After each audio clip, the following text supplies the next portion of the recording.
All right, so we're going to get started. Thanks for coming, everybody. Please have a seat and get comfortable. Get ready with some excellent questions once we get to our great panel here. We'll do a little introduction, but before we do, I would like to welcome Father Mar to say a couple of words. So Father Mar, go ahead.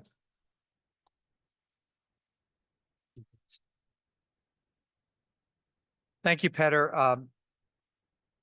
Just wanted to thank our panelists. They'll be formally introduced to you for this evening, but it's really an all-star group of people and professionals. So we're very grateful for you. You're taking the time to be with us tonight. Niagara University offers a master degree of science in information security and digital forensics, known as the ISDF, that also has been validated as part of the NCAE CD designation. Our ISDF program, which may be completed in person or online, prepares graduate students to identify and mitigate current and evolving cybersecurity threats. Students in the program benefit from a unique combination of hands-on learning, research through problem solving, and training in state-of-the-art virtual cybersecurity labs. Obviously, in addition, the practical applied nature of the program, which you'll hear about tonight, is incredibly powerful. In addition, we have experienced faculty who work directly with the students to produce significant research results. We're really fortunate at Niagara University with our faculty, both at the graduate and undergraduate level. Teacher scholars who really believe in applied learning and the impact that they can have on the students and their career development. The panelists tonight come from private and public industry. Niagara University is incredibly proud and deeply indebted to Dr. Lovas for achieving the designation of a National Center of Academic Excellence in Cyber Defense, and by the National Security Agency, NSA, and the Department of Defense. This prestigious recognition underscores the university's commitment to advancing cybersecurity education, research, and developing the next generation of cybersecurity professionals to protect the United States critical infrastructure. It's a great, great accomplishment and a credit to Dr. Lovas and the faculty for their great work. We're incredibly proud of this program. We're excited about it. We think it offers great opportunity for potential students to develop a very clear sight line on their career pipeline as they move forward and advance in their careers. I am really excited tonight to be able to share an announcement with you that has not been made public yet. This fall, Niagara University will open a School of Cybersecurity and Applied Artificial Intelligence. The school will be housed within our internationally accredited Horseshoe College of Business Administration. Our mission will be in line with the National Security Agency's goal to promote and protect the secure environment, the integration, and the adoption of AI capabilities within the United States national security systems and the defense industrial base. One of the wonderful things that we will be doing forward, while the school will be housed in the Horseshoe College of Business, it will give us the opportunity really to drive applied artificial intelligence through all of our colleges, our curriculum, and our operations at the university. All of you know from your experience in technology that we're at a critical point. And the real choice is, do we allow AI to shape us or do we shape it? And that's really what we're going to be focused on. We're also incredibly proud of our Catholic identity on our Vincentian mission. And within the college and within this work will be a very, very clear commitment in curriculum and in practice to the highest ethical standards that align with our values at the university. So you're not here to hear me speak tonight. You're here to hear these folks who are the experts with us and Dr. Lovas and the faculty. So thank you for being here tonight. We really look forward to this evening and the work ahead. Thank you very much.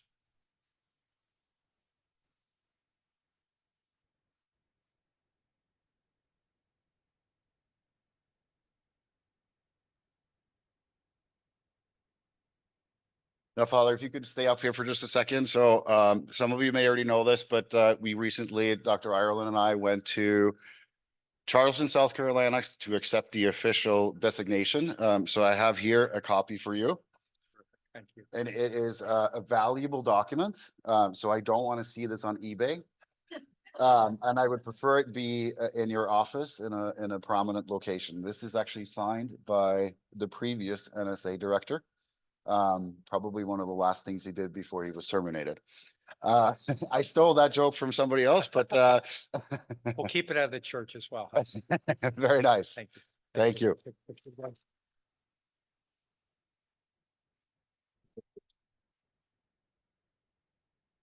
All right, thanks again, everybody, for coming. I am the moderator of today's events, and again, we've got a great panel here, so we're going to introduce everybody.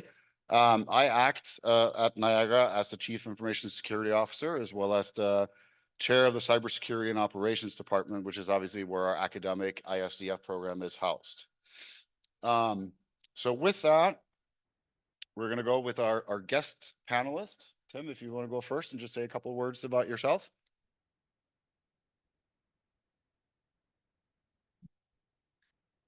Let's see if this works. All right.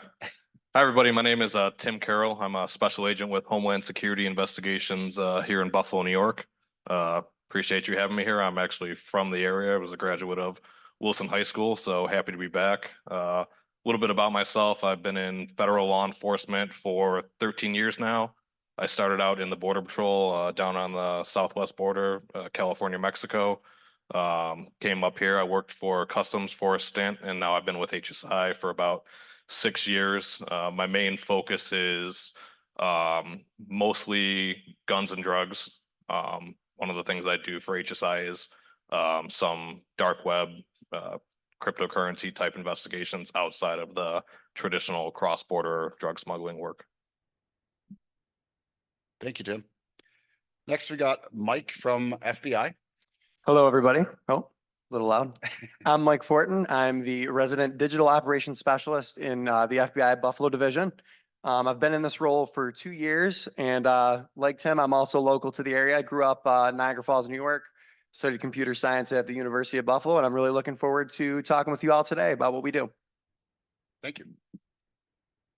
Derek? Hey everyone, thanks for having me. My name is Derek Kristich. I'm from Sadara. I'm the founder and CEO. Sadara is a local cybersecurity services firm based here in Buffalo. So we've been in operation for about 12 years. So we run a full 24/7 operations center, security operations center right here in downtown Buffalo. Also do some CISO, red teaming, strategy, actual ethical hacking. So I'm been overseeing operations there for since we started. Happy to be here. Thanks for having me.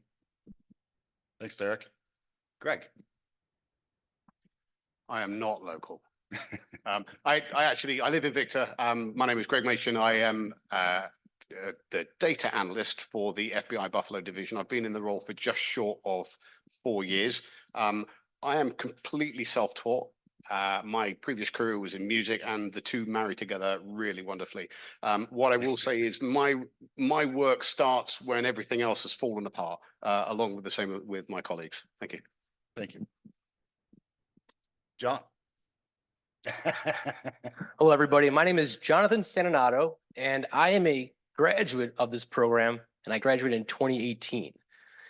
So currently, I am a senior analyst at New York life insurance company, and we're based out of New York. We're one of the largest life insurance companies in the country. On that team, at that place, I am on the cyber threat intelligence as a senior analyst. Before I was on that team, I actually started off on their vulnerability management program, which I actually kind of led and built up, and all that since graduation. And that's who I am. So thank you very much. Thanks, John. Last but not least, Sal, no, we have a couple more. Thing on, press it up, right? Hello, hello. Yeah, All right, perfect. cool. Hi, everybody. My name is Salvatore Vesio. Like Jonathan, I also am a graduate of the ISDF program in 2018. I also have a bachelor's degree from here in psychology, another master's from here in interdisciplinary studies, focused on psychology, and another master's in criminal justice administration. I love Niagara University, Purple Eagle through and through. I currently work as a cryptocurrency accounting specialist at Coolin Law, where we focus on cryptocurrency accounting and also people that have been scammed in cryptocurrency. We help them get some of their money back via taxes. And yeah, so I'm here to talk about that kind of stuff today, cryptocurrency scams, which are rampant. So thanks for having me and looking forward to talking about it. Thanks, Sal. Mick. It's all right. I'm used to going last with the W last. Sorry. All good. Good evening, everyone. My name is Mick Weimer. I am the IA out of the FBI Buffalo division. I've been there for the past 4 years, and before that, I did a intelligence studies and information technology degree out of Mercyhurst University. I know we are rivals with hockey, but it's okay. Love Niagara all the same.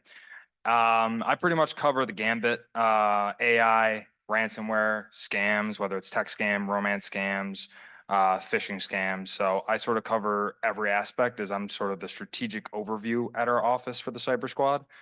So hopefully I'll be able to share a little of the expertise tonight. Thank you. All right, so before we delve into the discussion here, I just want to say a couple of things. First of all, thanks everybody for your willingness to participate. I think this is exciting. I'm particularly proud of the two from 2018 over here. So that's good to see. So without further ado, I'm going to go into and talk a little bit or ask some questions about the threat landscape. And I want the audience in here, if you feel like you want to ask questions, feel free to do that after every segment, and then we can answer those as best as we can. And then we'll also do a Q&A at the towards the end. So with the threat landscape, what are some of the most significant new threat vectors that you guys are seeing that have emerged over the past 12 months or so within your particular industry? I'll go first. So I'd say something we're seeing a lot recently when it comes to the cyber landscape would be first AI, the inclusion of that into a lot of cyber criminals' repertoire. It sort of lowered the bar overall for actors to be able to commit scams, phishing emails, and cyber crimes of a general nature. So that's the first one. And then from there on out, they're also looking to always sort of play that cat and mouse game of how are we not going to be able to catch them? Whether it's the money trail, whether it's IP addresses, using VPNs, any of those are sort of the big things we're starting to see. I mean, ransomware is continuing on. However, we just had the IC3 report come out for the last year, and that sort of indicated the amount of loss that occurs from the overall arching scams that happen on the internet nowadays. So honestly, that's sort of the big uptick that we're seeing is sort of AI and the inclusion in that when it comes to these scams. You actually set the table great for me, so I'll go next. So part of what I do at HSI, other than the traditional local crimes, is myself and an undercover agent. We maintain several platforms on dark web marketplaces, encrypted messaging forums, and what we do is we pose as large scale international weapons traffickers. So what we'll do is we'll establish vendor accounts on whatever the platform may be, and for lack of simpler terms, advertise weapons for sale for anybody to then come in and take advantage of. The goal of the platform is to work with mainly our international policing partners in identifying these people in their countries that are looking to take advantage of the, anonymous internet to, exploit local laws, get guns shipped to them. So what we do is we then try to identify them, de-anonymize them, set up international controlled deliveries and arrest them in their home countries. Well, from where we started on the dark web in 2017 with the case to where we are now, all these marketplaces, the ones that are at least still left or, operational, they have banned gun sales. Just with the shift in, politics and, the way the world feels about guns, even the dark web's like, that's bad for business, get them off of here and let's continue on what we were doing. So what that's done is it's forced everybody largely to go to encrypted messaging platforms, the main one being Telegram. And like Mick said, Telegram is great for us and horrible for us because one, it is taking the level of sophistication out of it where somebody would have needed then to go on, find these platforms, get to you in the first place. Now you can just download an app, use an AA bot, forward search, Guns Canada, and there you are, they find your account and they can access you, which is great for us because we can identify people that are trying to do this and hopefully arrest them. But if it's great for us, it's also great for somebody that's legitimately on the dark web or on these platforms that is selling guns that isn't law enforcement, it isn't a scammer. So what these guys are doing now is they can run their pages platforms pretty much, if they don't want to do it themselves, they can do it strictly through AI bots, that can moderate their platform, take orders, do the whole thing. And now you just need the human aspect to put your drugs, put your gun, put your credit card, whatever in the mail and send it off to the customer. So with the shift from, dark web platforms to the Telegram encrypted messaging services in general, we're seeing, both law enforcement and bad guys using these AI bots to then be better at what they're doing, frankly. So it's helped the user that doesn't have the skill base to get there to find you, but it's also helping the bad guy who's also doing what you're doing to be better at what he's doing. I guess I'll jump in here. So as I mentioned at Sadara, we do cybersecurity monitoring services. So we monitor the security and IT infrastructure for a lot of organizations, commercial, education, government. So we're talking hospitals, we're talking banks, schools, universities, all over the place in terms of the types of organizations that we monitor. So when I say monitor, our number one job is to monitor all the infrastructure, all of IT, all your email systems, everything that makes up the infrastructure at an organization and look for these threats, right? We're looking for behavioral anomalies, right? Because that's normally one of the early stage attack vectors is try and compromise an account, get into an environment, and go from there, right? Remember things like ransomware and we get to selling identity theft, right? Selling those types of things, credit card theft. That's the byproduct. That's the end goal, right?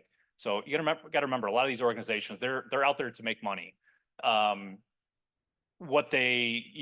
But you got to think about the path to get there, right? So it's how do they get to that point of taking something that's worth that money, right? So what we try and do is break it down into, say, call it 10 steps, right? Step 10 is ransomware. Step 10 is selling what has been stolen. Our job is to stop it at step 1 or 2 before it really becomes a threat. So when we talk about modern attack vectors, right? What's the real threat out there? I think AI is absolutely something that's helping us to move faster. But at the end of the day, it's this minor evolution of technology, right? Bad guys are lazy, right? They want the fastest path to make money. So as one industry gets harder to attack, pick credit card industry, right? That was a hot target, 10 years ago. But as they up their skill level, right? When was the last time you heard about a credit card theft, right? They're not nearly as prominent as they were, 10, 12 years ago. They just moved on to other industries, right? That's where you see ransomware.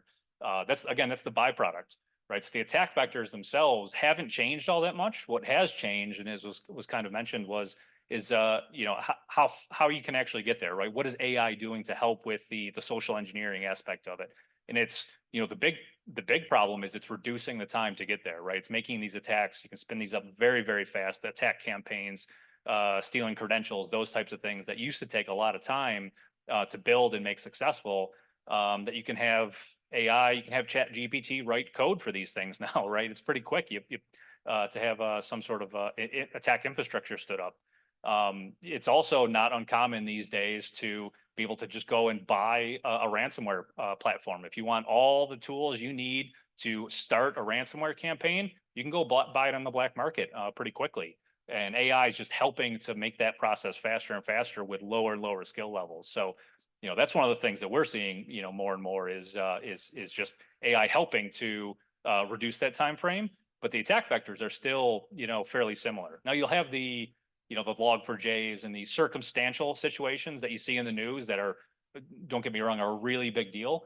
But those aren't happening every single day, right? There's small bits of it, but it's really how fast can you stand up on this infrastructure? In previous centuries, the previous millennium.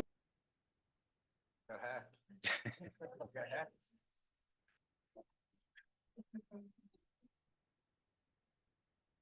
I'm sorry, I was done.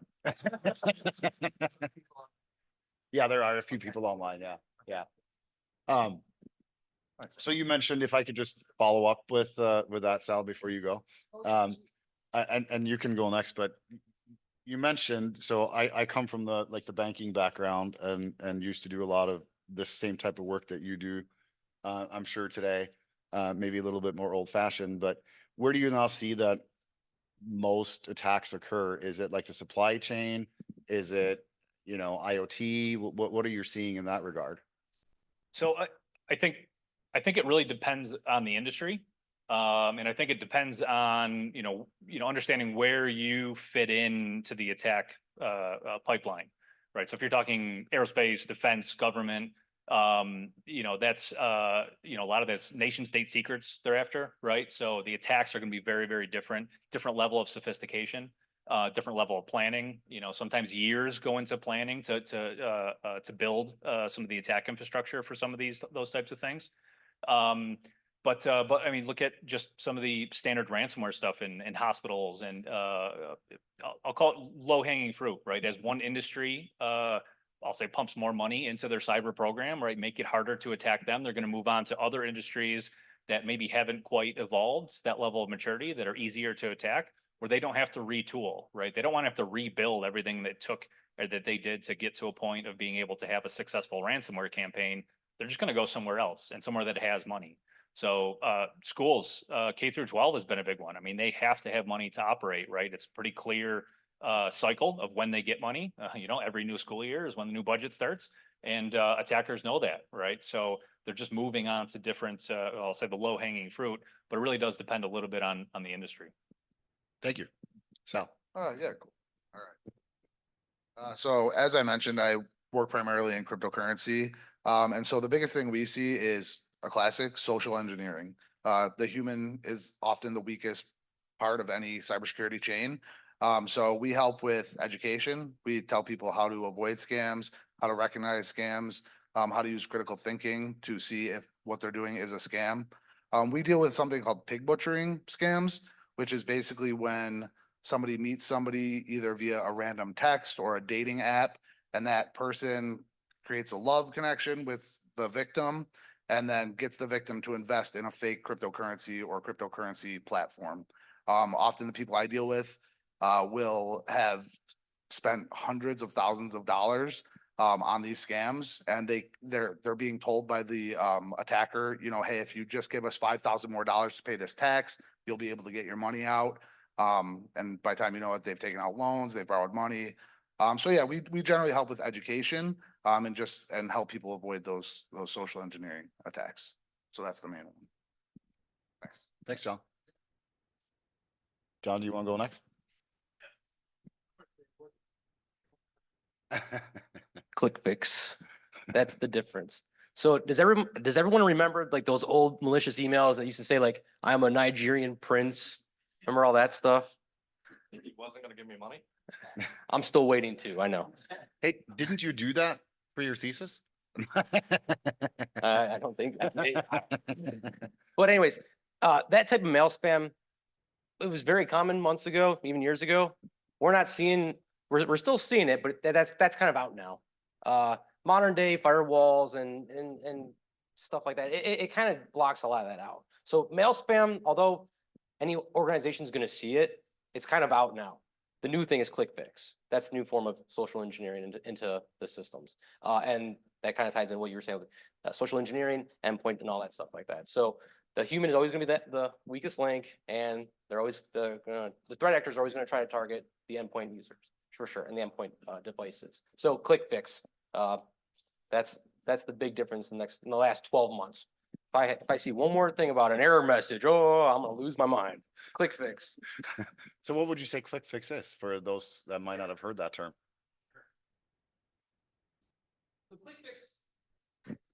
What we see is click fix is a threat actor that's trying to remote into your system, into your endpoint. And it's usually like caused by either a malicious email attachment or a website, and it says something along the lines of like, urgent, and your system's corrupted or whatever, and then it's contact IT security. So you're contacting the malicious actor. You're not contacting the legitimate source that they're proposing to be. So maybe it sounds silly to some of you in this room, but a lot of people fall to it. And when you're in a work setting and it comes from one of your trusted third-party services that you might see their emails every day, you'd be surprised the amount of people that could fall for it.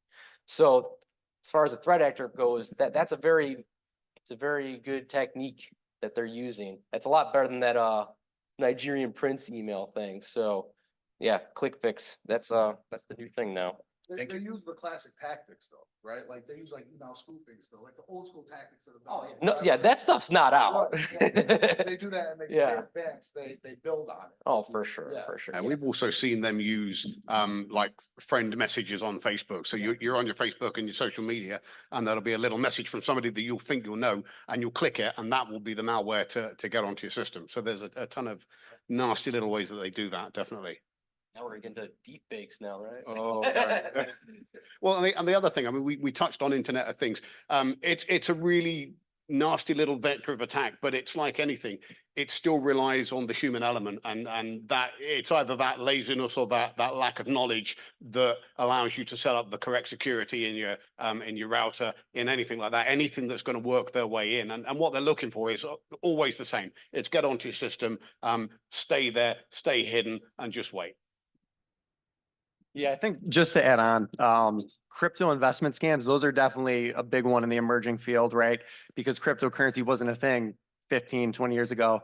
And if you thought it was, well, you probably invested and it made a lot of money. So, but it's all crypto investment scams. They're all about the money side of it. But I think what's a little more sophisticated about it is you have something on your screen that looks like you're actually making money in some cases, right? So it's not just word of mouth, like, oh yeah, if you just give me $5,000, you're going to make all this money. It's you're on a website that looks a lot like a Coinbase or whatever it is, a exchange, and it looks like you're actually making money when in reality all you're doing is paying a bad actor. So I think that is something that's new, and people should be aware of that, as there are legit scams that look just like a Coinbase but are far from that. Those are as crime. Like those, like a lot, even the attackers are often victims of higher organized crime rings that are forcing them to do these scams. So it runs deep, quite deep. Yeah, sort of build off on that. So we actually call the term text scams with same concept of the message will pop up. And as Sal was just saying, it really runs even deeper because that's just the individual, say, that might be overseas that is doing the actual computer intrusion aspect of it. From there, you got the whole money mule network of individuals, whether that's the cryptocurrency side of it, or it's actually asking you to take money out of your account and then someone's coming to pick it up at your door. And then it's going through a bunch of different couriers until it gets to the final destination. Everyone's getting that little cut off the top. So as Sal said, it really builds on this organized criminal enterprise that is turning into this cyber organized crime.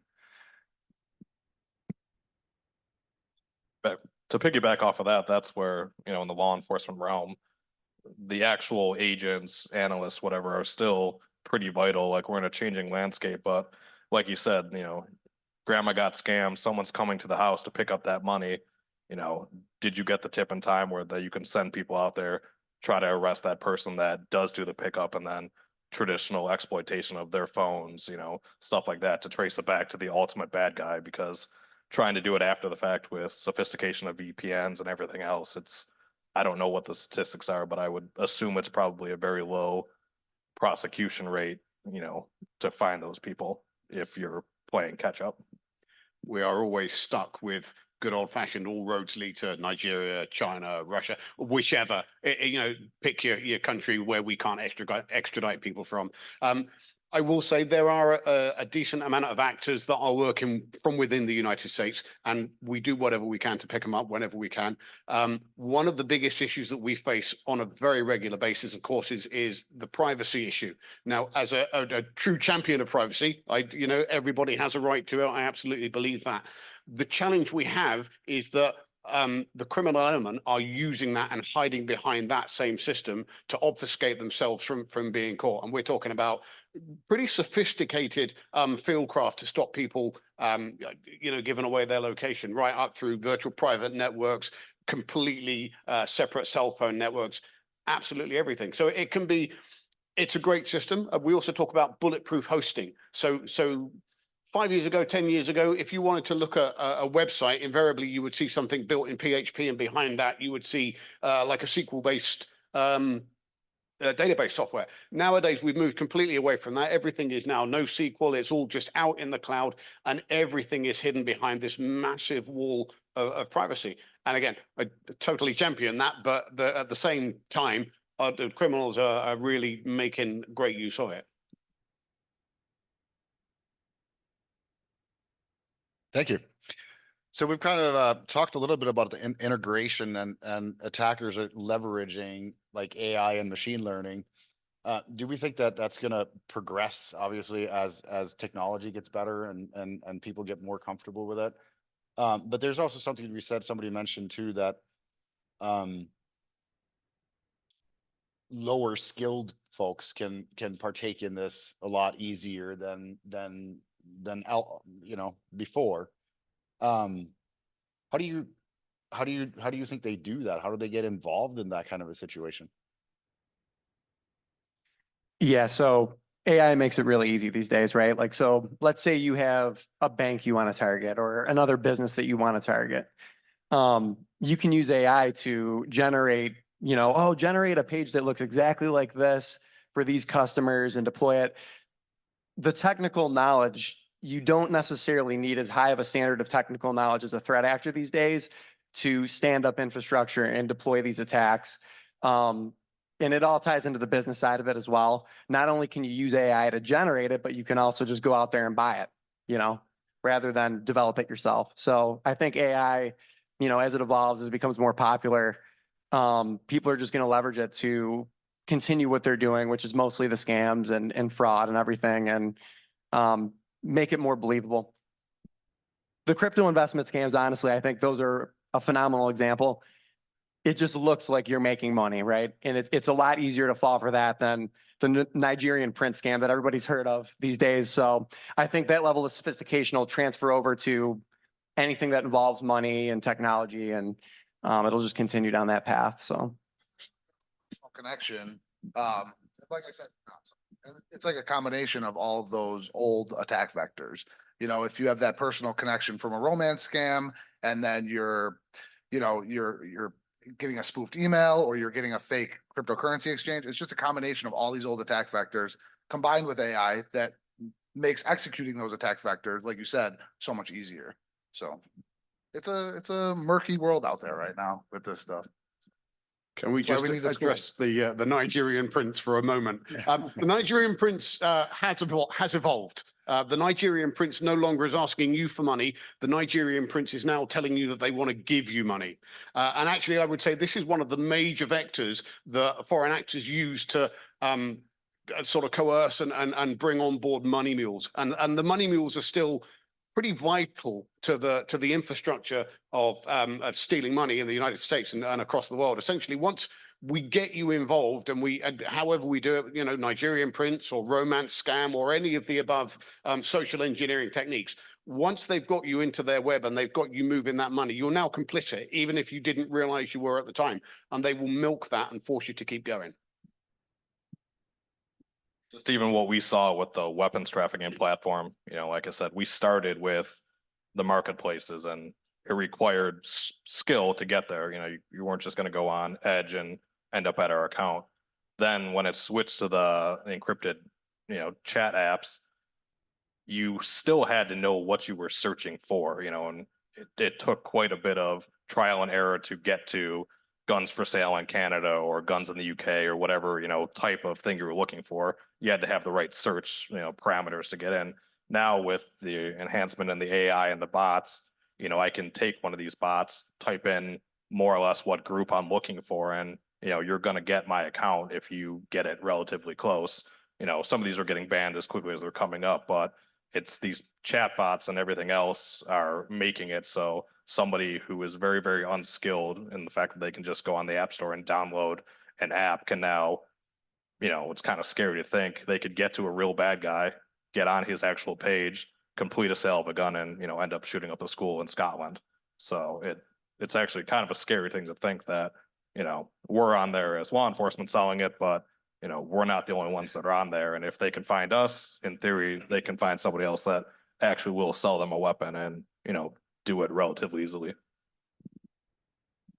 Yeah, I think when you know, when we're talking about AI as a concept, it's such a broad term, right? And you know, the application of AI in cyber, you know, I want to kind of separate that a little bit because I think it's absolutely going to continue to grow at extreme rates on the attack side, but it's also being applied on the detection and prevention side, right? So you have vendors that are using AI to try and make tools, their existing cybersecurity tools better, faster, easier to use.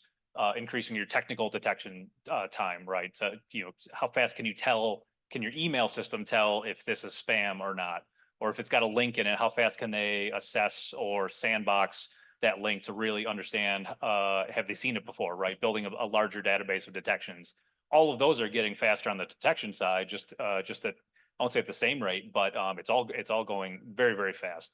You know, I think one thing with AI, I would definitely, you know, kind of want to separate there as well, is the usage of LLMs for enhanced efficiency, which I think is a really big deal when you're talking the lower skill level people that can just, you know, go to ChatGPT and ask it a bunch of questions, right? If you wanted to attack an organization, well, start thinking about how, you know, the questions you would want to know as a technical attacker or non-technical attacker, right? You can build your you know, attack narrative or find out a ton of information very, very quickly using these types of things, and then you can scale that.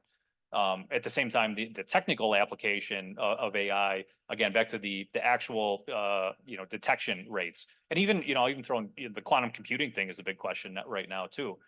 In even how long are our current encryption algorithms going to be safe for when you start applying quantum? And so you bring them both together on the technical side. You know, again, you're building these detection databases much faster than they were, you know, even 6 months ago. If you asked me 6 months ago about the application of AI in cyber on the defense side, I'd say it's just LLMs. It's just a chat GPT overlay to help you use a product or a security tool faster. I'd say in the last 6 months, at least from my perspective, it's starting to, it has almost completely flipped where you can't even get away from it, right? It's built into a lot of these tools. A lot of these tools are just built on AI first, as opposed to the other way around, just layering AI on top of it. So even from a training perspective, we're having to think about, well, how do I make sure and understand what are the gaps, right? What if the AI algorithm that my security tool set uses has a hallucination, and I ask it a question and it goes 13 different directions? Now where do I go? If I'm a blue team operator, how do I know if I can trust that, or how do I know what my next step is? Now, I think those are some of the really big questions we have to start thinking about, at least on the defensive and detection side. And you know, there's, you know, long way to go, but it's moving really fast. So if I can just piggyback off a little bit on that. So organizationally, if you think of, you know, you guys in private in particular, implementation of AI throughout, what do you see as some of the big issues? So for instance, and you know, I have limited experience in higher education, but I'm going to use an example for higher education nonetheless. I feel like everybody wants to use it, but nobody wants to sit down and plan a way to safely do this and incorporate it in a safe way, rather than just like, okay, go ahead and use ChatGPT, whatever you want to do. Make it so that it helps you make efficiencies, this, that, and the other thing. Any thoughts on that, you guys? I will say that AI is the new shiny toy. Everybody wants it right now. The bad people, the good people, everybody wants to use AI as a new shiny toy. I will say that one issue that I'm seeing, I'm sure everyone up here can agree, every organization wants to implement AI as soon as possible. It's the new shiny toy. But one problem that we're seeing is that organizations, in order to have good AI work for you, you got to have good data. How many organizations, small or big, have correctly stored data? Sounds silly. Not a lot of organizations have good data. And without good data, AI is not going to get you very far. So although it's a new shiny toy and everybody wants to get it, implemented immediately, there's one of the flaws. And I want to piggyback off what you were saying before, just blend it all together. Everyone talks about how AI is enabling small bad guys, from here to here, they're getting better. However, the good guys have it too. So junior analysts are able to do really great things with AI tools as well, as long as they got good data at their organization. So that's what I want to get that out first. So data is very important when it comes to AI. You need to So have good basically story. clean up your data before you start thinking about using AI. Yeah, have good, accurate data at your organization, and then you can implement some good AI stuff. You're speaking my language. right. This is my love language, data. This is where I live. You're absolutely right. I mean, in terms of what we're seeing from a business front, even some of the most professional business fronts we see, and certainly things that have come across my desk, you'll get 2 million lines worth of data, and of those 2 million lines, 600,000 of them are unique. And that's the scale of the data problem that we're dealing with. If you consider that in the last 30 years, I think we've created more data than every book that was ever written in all time. And to sift through that data, AI can't keep up with it. The other thing, of course, is AI. Right now, I think they claimed on the news that ChatGPT-4 is hallucinating something like 48% of the time.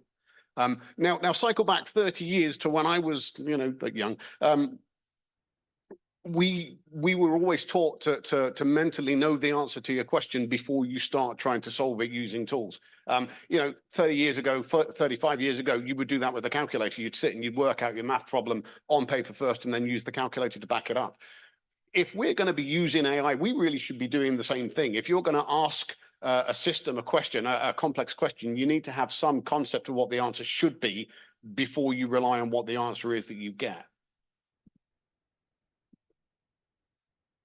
And sort of piggyback off that, so we've been talking about the data aspect of it, and the good guys can use like ChatGPT or any other type of AI system that's out there. But before even thinking about that, when it's implementing it into your system, into your organization, I feel like something that needs to be thought of first is how is this going to affect the vulnerability of our system?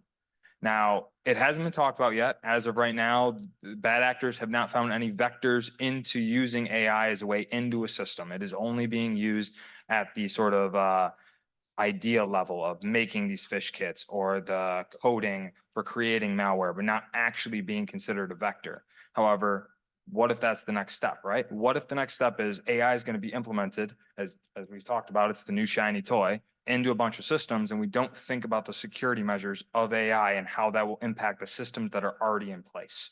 And so I think that's another concept besides just data that has to be thought of before it is used appropriately. These bad actors, they don't care as much. They make all these fake accounts. They know how to do it day in and day out. So if something gets burned and something gets released, they're not whatever. They'll take a day to recoup and get all their new idents out there, and then they'll just keep going at what they're doing.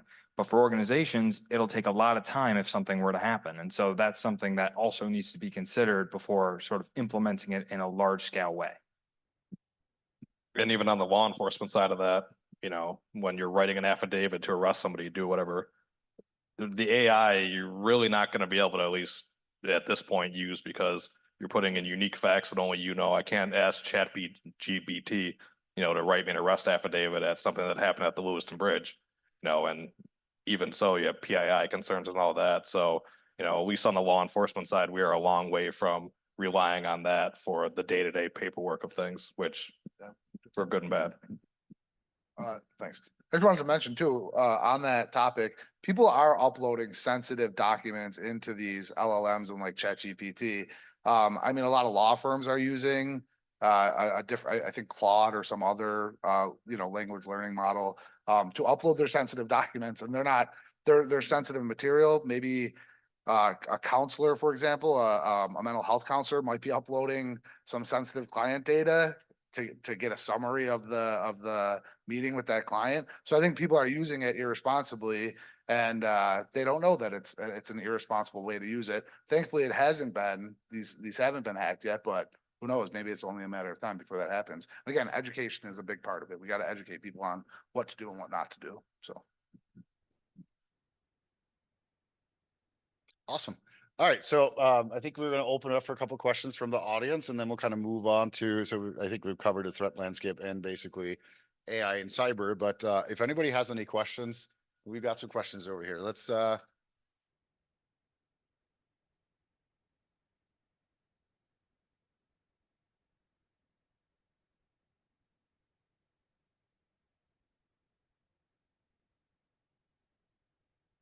Okay. Thanks. So what would you recommend for companies that are trying to implement AI right now, especially like for those that are coding and are using AI to help with their code? I'll start this one. My recommendation would be, if you haven't started at all, treat it like any in industry, treat it like any other application, any other piece of software, any other platform that you would bring into the organization. Right, it's going to have unique factors around it, right? The interaction, with the people that use it, how you store data, how you back it up, all of those types of things. But treat it like any other platform that requires a life cycle. Just like email 30 years ago, right? When the first time you implemented email, maybe not 30 years ago, but pick any other core platform in an industry right now. If you were to bring it into business, you'd go through proper due diligence of selecting a vendor, understanding, do you even trust the vendor that manages that code to begin with?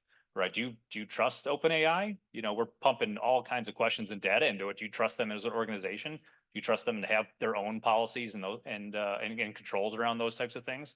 That's square one. So standard lifecycle management around it, just as if it was any other application, right? So you'd start there, due diligence, understanding how it's going to integrate with your organization. Typically these are cloud-based, right? Just because of the data sets and the computing requirements. So you're not, in a lot of cases, you're not buying a private, AI data set or AI model. They're definitely becoming more and more popular as they're more attainable. But just again, it's all standard life cycle. Is it on-prem? Is it cloud? Who has access to it? Who's going to manage it? When you back it up, what happens to the data or your training set, right?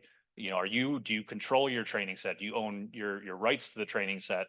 That's being used against it, right? There's just like you would any other business application, and then through typical life cycle, you'll get into things like end user training and disciplinary process. What happens when someone doesn't use it properly, right? Either by mistake or intentionally, right? And just like any other system. So that would be my recommendation: is treat it just like any other piece of software you'd bring into an organization. And how else would you put guardrails around it? Just like email or anything else.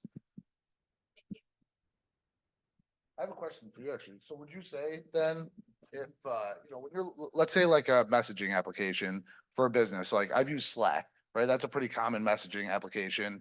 And many of us have heard of Slack. So you think I can trust Slack? I've heard of it. It's a trustworthy application. Most of us here have heard of ChatGPT. So would you think that name recognition, does that lend a little bit of trustability to the using that platform like ChatGPT for a business? So I think we're in a little bit uncharted territory with that. OpenAI, ChatGPT. You got some of these organizations that have moved faster than regulations and adoption have caught up with it. Yeah. Or not adoption, but the regulation and the protection and overall governance and oversight have caught up with it, right? So that has applied itself inside businesses faster than all those things could actually be applied to it.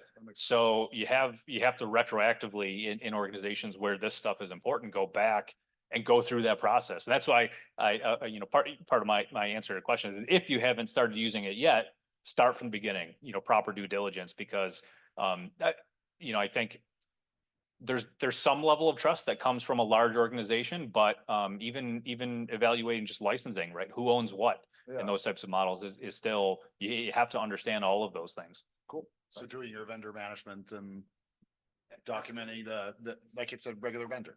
Yeah. Yep. Yeah, just to add on to that, I think end user awareness training is like another really important thing. ChatGPT, all these AI systems, they're new. And so I think, you know, when you deploy it out to your entire workforce, they're like, oh, this is great. This is a shortcut for me. I can upload whatever, and this is great. You know, I'm writing code. I got stuck. I'm going to put my whole piece of code in there and hope that it gives me a solution. Well, the problem is you might have an API key in there or some other identifiable information or proprietary code that's now out there somewhere. So along with vetting, you know, the service provider for this AI algorithm system, you also should train your users to generalize things as much as possible rather than, oh, I'm just going to copy and paste this in there and see what it spits out, because that data is still out there in some way or form. So. And sort of not to be the buzzkill when it comes to all this technology stuff, but being sort of the security aspect of it when it comes to implementing, as we talked about sort of through the last round of questions, we talked about due diligence, and sort of to build on that, the due diligence on two aspects. First, the third party, whatever company you choose to do with, because unless you're going to build your own LLM and full AI from the ground up of your own company, you're probably going to go with a third party. Doing the due diligence on them, whether it's a big name, small name, and seeing how vulnerable they could be, but then also what systems that you already have are going to talk to this. We talked about how AI speeds up a threat actor's ability. Well, if you implement AI into your system and it's now talking to all these other systems, as soon as a bad actor gets RDP into your system, they can then use the AI to get everything they need in one go. So it's sort of just understanding those aspects of how is this all going to be implemented.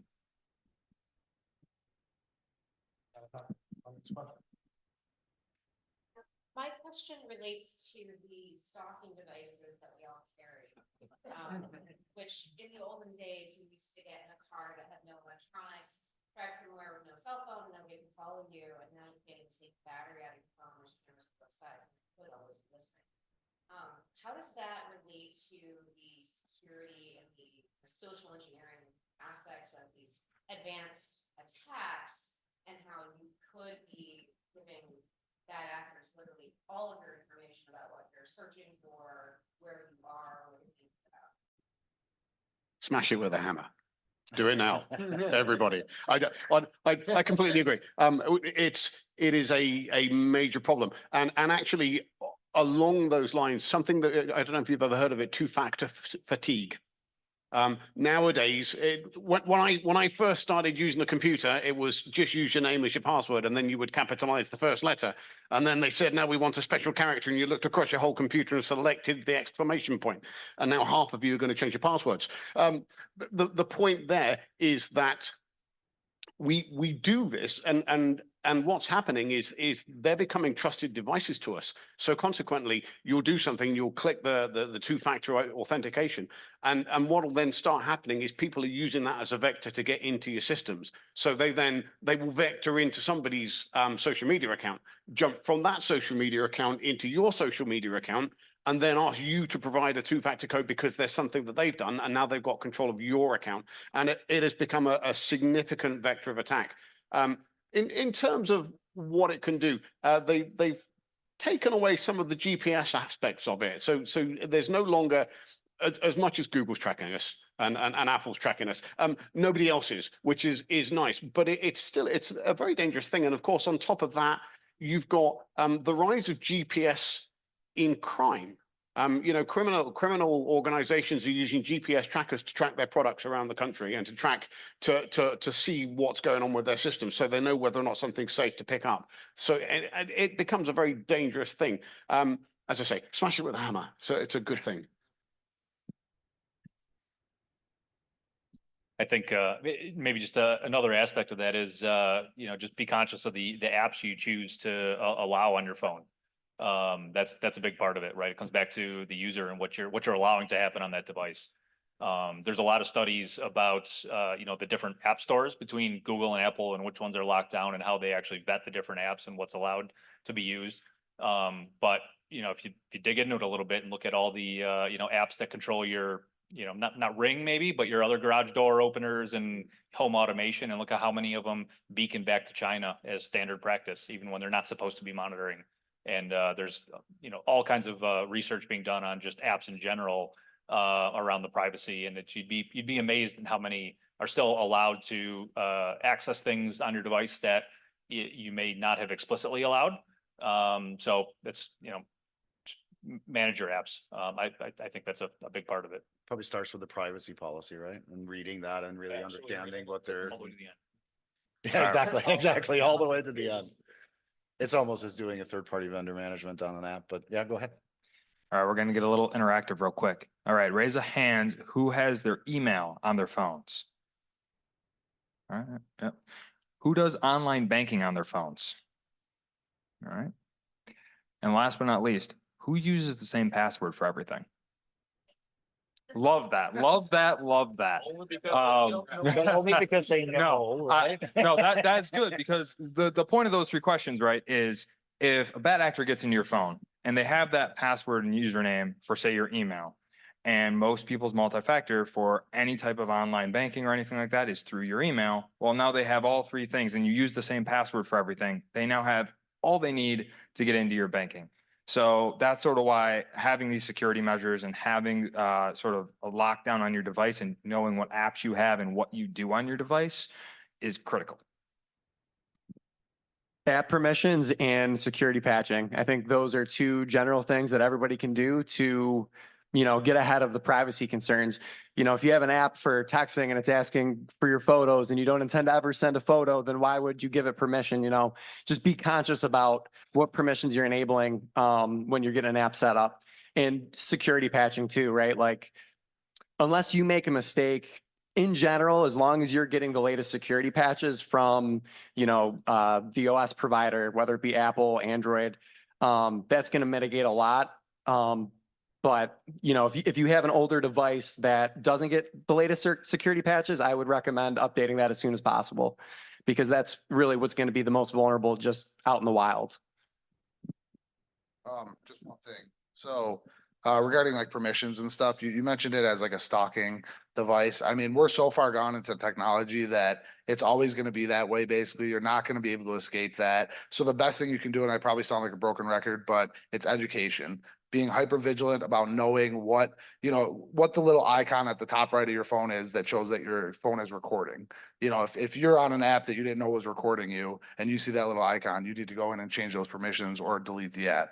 The other thing I just want to mention too about 2FA is I would recommend, and if you guys disagree with me, please let me know. I would always recommend a 2FA app, like a Google Authenticator or Authy, any of those types of apps, versus SMS 2FA, two-factor authentication, because SIM swapping is a common attack vector where somebody calls T-Mobile, pretends they're you, they use social engineering, they get access to your SIM card basically, and then they can do all the 2FAs to their own phone and get into all your stuff. So that's something I'd really recommend, is getting an authenticator app versus text message authentication or email.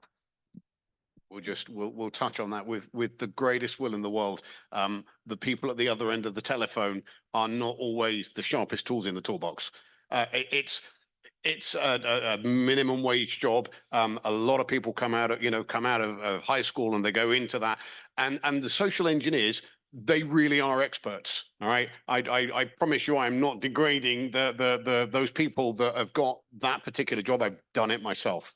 I will say the social engineers are incredibly good. They'll phone from phone shops, they'll phone from all over the place, and they are very, very, very persuasive, because that's all they do all day. There are literally phone centers across the world that are that's all they do. The people come in and they do that as a job to try and scam. A SIM swap, I've seen it done a number of times. A SIM swap will happen, and within 10 minutes, your bank accounts are cleared out, your cryptocurrencies are cleared out. It's a nasty thing.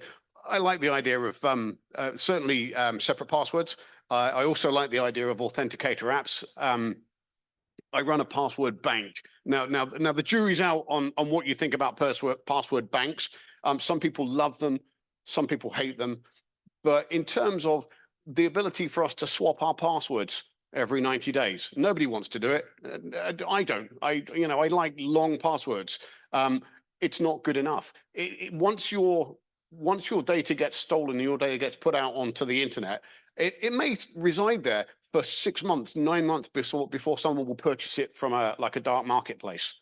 So if you've changed all of your details within that 6 months, then that data has become a little bit less valuable. So it's, anything that you can do to protect yourself password wise is definitely a great thing. Question? Thank you all for being here. Just a question about a recent publication in this AI that's under -1. How do you feel your thoughts on that in terms of being like trying to start looking at temperament or AI?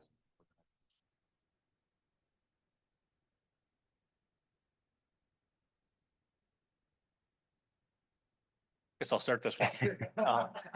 So, yeah, I mean, if you're not familiar with NIST, right, they put out a bunch of special publications about governance in general in the cyberspace. Right, so a lot of it covers training, it covers end user recommendations, it covers HR functions, physical security, right? There's all kinds of good materials from NIST. And it even it's what governs even when we talk about aerospace and defense sector, the government supply chain on the defense side. It's the basis for protecting even up to classified environments, right? It's what's being used. So they make a lot of really good recommendations is the point. It's a good start, right? So there's a lot of, I think there's more unknown than known in the AI space. I think it takes what we do know about it and try and apply is what I was kind of saying before. It's treat it like another piece of software, right? And try and create some sort of life cycle around it, how you wrap guardrails around it. Since it is applied so differently than traditional software and hardware, you need to think about those things, and those have to be built into a control framework. So it's a good start. I think it's going to change a lot over the next couple of years. But we have to have some life cycle governance and control around AI and quantum and and the next set of groundbreaking technology that we see next, right? We have to try and get in front of it from a control standpoint. I guess I'll say that's maybe a good one, is to to be able to think about all of those things. How do they apply in the different circumstances? And I think the tech is moving faster than the governance though. So, and that's definitely a big challenge for the whole industry right now. There's a good term you're familiar with called, it's called the singularity, right? It's the idea that technology is expanding at an increasingly rapid rate. It's going to continue expanding at an increasingly rapid rate. To what you're saying, the AI landscape now is going to be incredibly different in 6 months. And then a year after that, a year and a half after that. So you just got to keep on it and you got to keep paying attention on what's going on and stay informed, basically. So. Last question. He's coming behind. This kind of jumps back to the past a little bit. Hopefully it moves to the future. I had the opportunity about 12 years ago. I did a little stint with AmeriCorps, and it wasn't too high tech. We were building community governance, but I got to go to Gannett University in Erie, and it was a workshop on they call it. It was the incubator for this. And I put my hand up and said, what can we do to get computers and databases and software to make ethical questions? And why don't we build a database on it? And the guy was pretty perplexed. He didn't know why we did.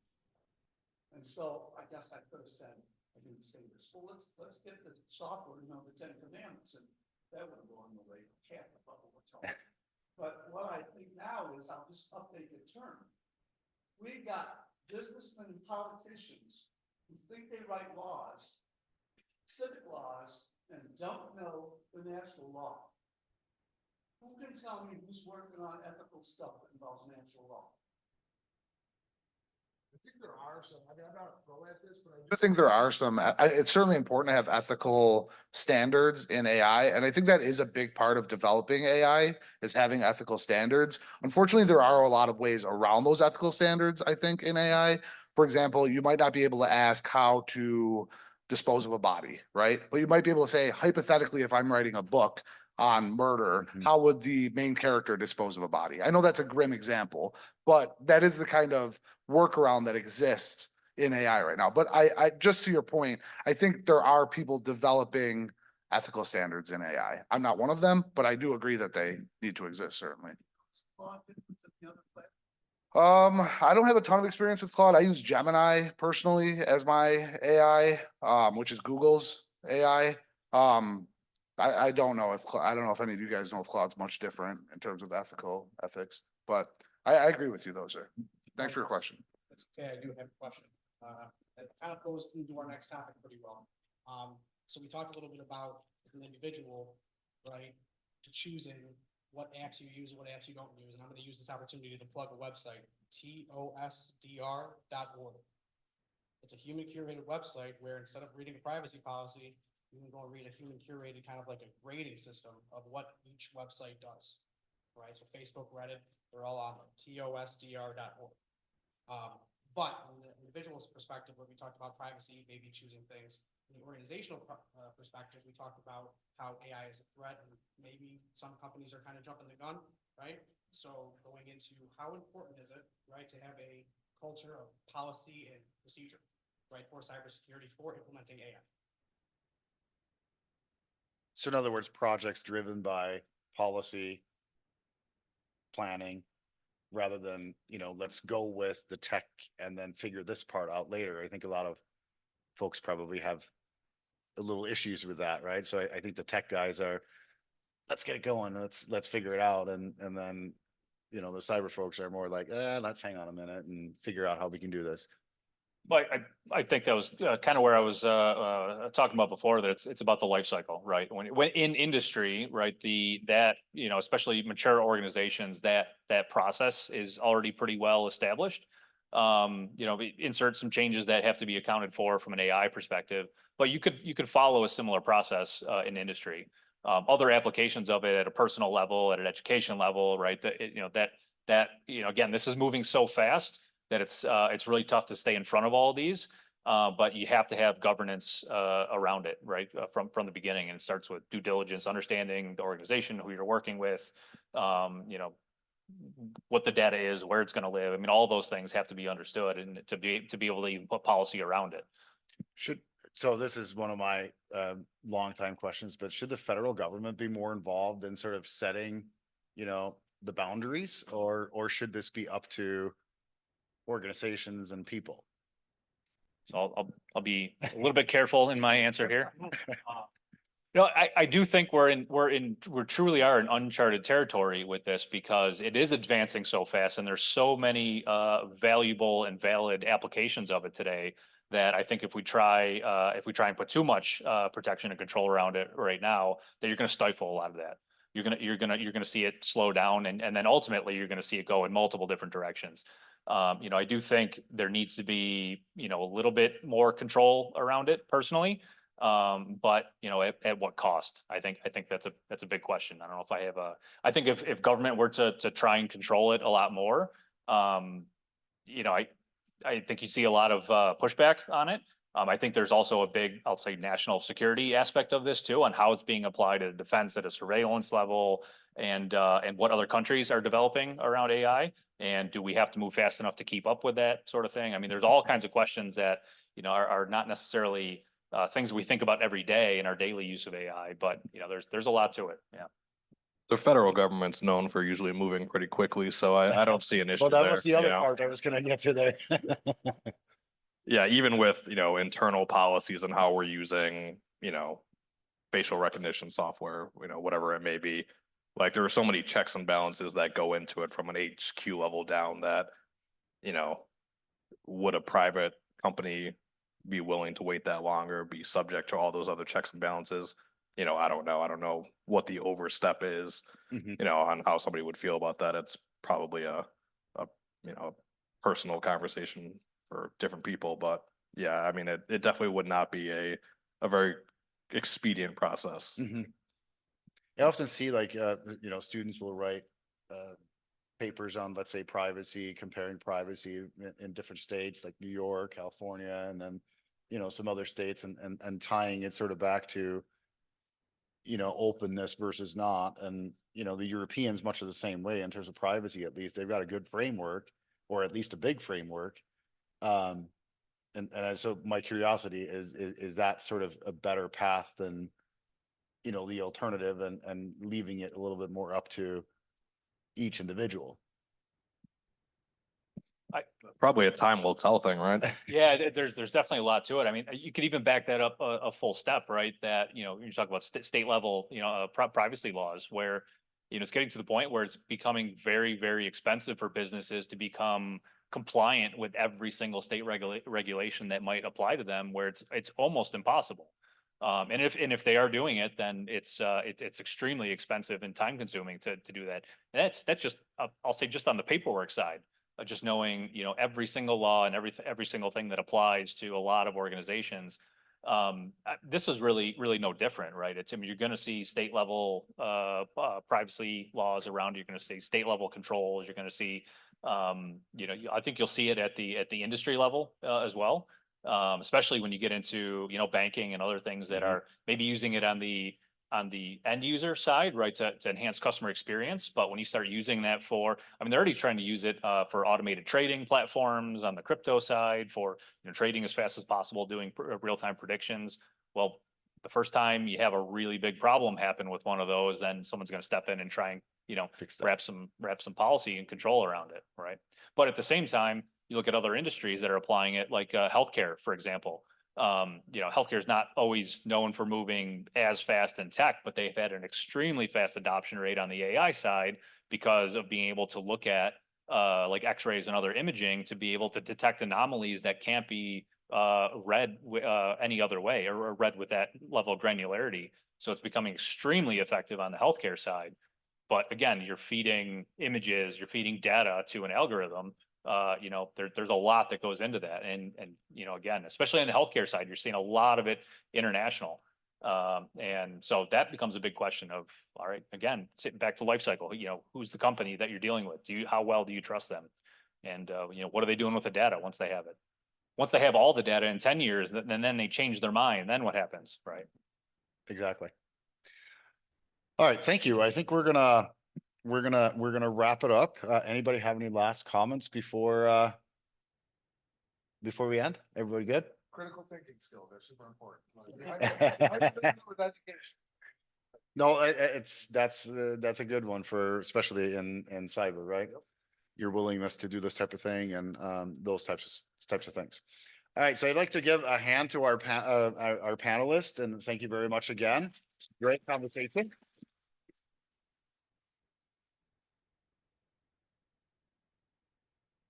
I'm hoping our panelists can hang around for a few minutes. So if anybody has any individual questions, that we can chat with you guys. I'm hoping that's okay. Again, thanks everybody for coming. I appreciate it, and we'll definitely do this again, and come back when we do it again. Thank you.